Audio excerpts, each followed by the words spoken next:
Okay, so after all of our sanding, we have a pretty satiny finish on it as compared to what we started with, which is that.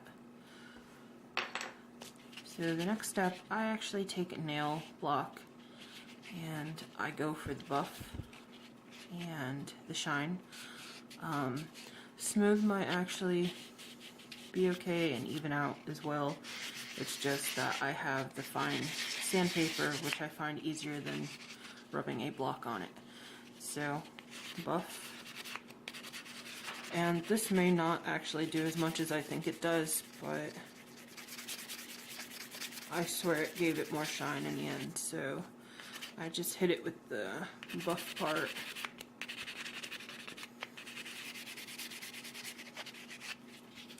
And then the shine. Alright, so it's still a little bit different, and that's because I have one little trick up my sleeve that I used on it. You can see the difference. So what I take is mineral oil, or if you have a butcher's block and you have special oil for that, that'll work too. So just take some mineral oil, and we're going to rub that onto our shell.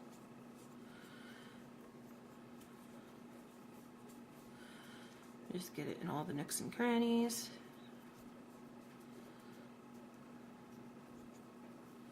And I know some people hate oil on their hands. Don't worry, you can go wash them. It's not going to kill you. In fact, I think it even helped my nails the other night. So this is good stuff. Alright. So ideally, I would probably let this sit a good 5 minutes just to soak it in. I was figuring the same concept as a butcher's block when you oil your board to protect it. So yeah, you generally will let it sit and soak in and then wipe it off, but I'm not that patient right now. So we're going to take a rag and we're going to get the oil off.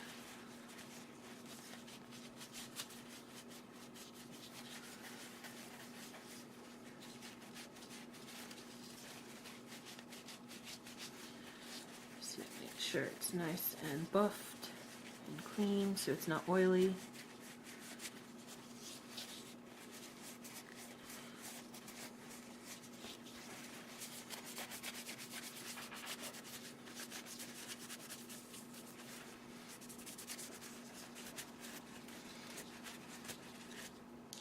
And there you have it. You have your pendant. The last thing to do is drill a hole in it.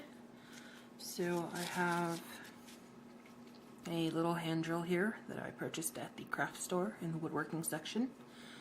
And you're going to pick where you want your hole to go. So I kind of just flip it around and look at it from all angles until I get a feel for which way hanging would look best. And I'm thinking dead set in the center would be fine for this one. So coconut shells are relatively hard, so you're going to want to go slow.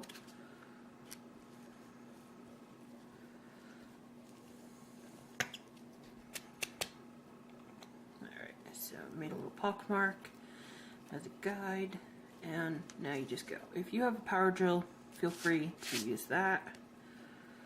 I just don't feel like getting the power drill for this right now.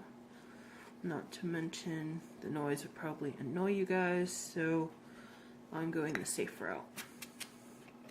Alright. So just gonna carefully get through this. Sorry if I was off cam, I'm trying not to botch this.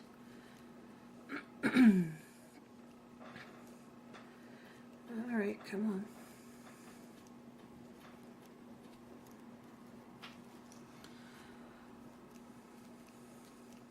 Almost.